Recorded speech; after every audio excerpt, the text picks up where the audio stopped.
Let it go, let it go. Turn away and slam that door. I don't care what they're going to say. The cold never bothered me anyway.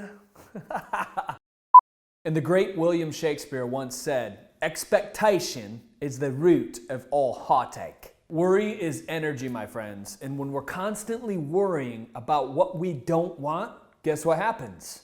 We get more of what we don't want. So how do we separate ourselves from being that little worry wart that I know you have inside that mind of yours and become totally free? We're going to talk about it in this video. Let's go. There's a root cause to your depression, your disappointment, your frustration, and your irritability.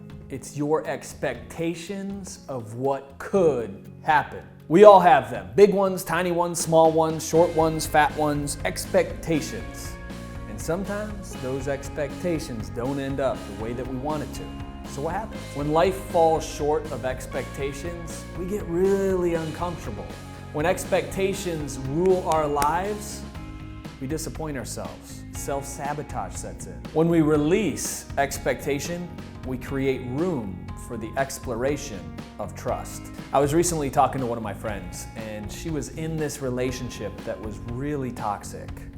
And I could see it from the outside. I didn't want to share it with her, I just wanted to listen. You know, guys, we have a hard time listening. We want to fix everything, right? If you're a guy, give this video a big thumbs up for wanting to be that doer fixer that we are, but also know that the listening is much more powerful when it comes to working with a woman. Trust me on this, okay? Just listen, guys. So I was listening to her, and she was so expectant of how she wanted this relationship. She was investing her time, her resources, her money, her being an entrepreneur, like a consistent amount of money, her emotions, her love was an investment in this relationship.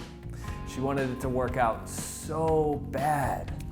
And each and every time through the past 2 years, it just didn't work out the way that she wanted it to. So she started to blame herself for it. She started to look at things that she could do and change herself to fit that relationship. The scary thing here, my friend, is when we start to do that, when we start to change who we are, who we're being, deep inside, our soul level, our hearts, to fit and conform to something that's outside of us, be it a romantic relationship, a business, whatever it is, we're no longer just being. We're living in this state of expectancy and attachment. And what's scary about this is you're starting to base your identity on something that's outside of you. And one thing I want to ask you is, who are you when you're not doing? Who are you when you're not expecting? I know it's deep. You got to get clear on that though. She's this beautiful, this bright, this intelligent, this amazing woman. And here she was expecting this relationship to work out in her favor, and when it didn't, she started to judge herself. And that's a very painful place to be. So how do we remove expectation? How do we move forward with love, trust, and compassion for ourselves when things may not work the way that we think they should? Remind yourself that you are enough. You were born enough. And in being, you are enough. I use expectation all the time, and I use it in a way to where I'm not attached to the outcome, but I expect life to give to me exactly what I'm wishing for. You know, at a very young age, I believed that I could literally bend my reality. I started what I thought at the time, which is funny, when I was like 16 years old and I first got my driver's license, I would sit at the middle of an intersection and will the green light to change as soon as I hit it. Since then, I've had, I would say 98% of every single traffic light I come into turns green right away. So I literally believed at a young age that I could expect and will things into my experience. And that's a deep-seated belief system that I have. Now, when it doesn't happen, what happens? Do I get upset about it? Oh, that light didn't turn green, I'm such a failure! No. I remove myself from it altogether, and I get grateful, right? Gratitude is one of the things that will help you remove yourself from an attachment. Think about the complex nature of who you are. These eyes, these HD cameras, your skin, one of the greatest organs on the planet for detoxifying and helping your body. Those bones support you, your feet, you walk every single day. Whatever it is, get grateful. Maybe it's the smallest thing that you're grateful for, because gratitude is like investing in your future and creating abundance in the present moment. The problem is most people, when they expect over and over and over, without giving into the world, they become what's known as takers. I call them energy vampires personally. But when you're authentically waking up in the morning, thinking about who you can give to, what you can do to give back in that day, make a list. Who is it that you want to impact today?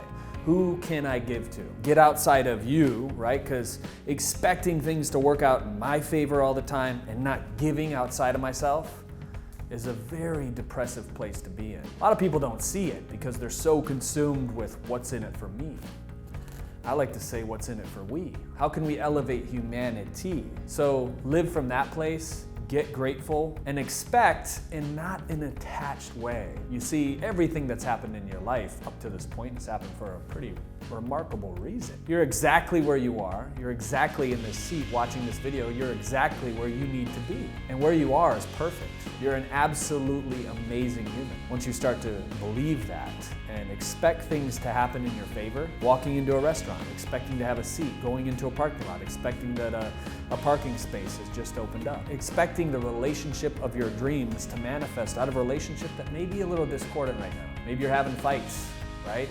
Or these little arguments, these things, you're working on your communication together. Whatever it is, knowing what your vision is outside of the present moment is very powerful, and expecting that vision to prevail no matter what. It's that vision that's going to move you forward. So apply it to your life. This video is helpful. Give it a big thumbs up. I'm Drew Canoli. As always, remember, we're in this together, and I'll see you next week.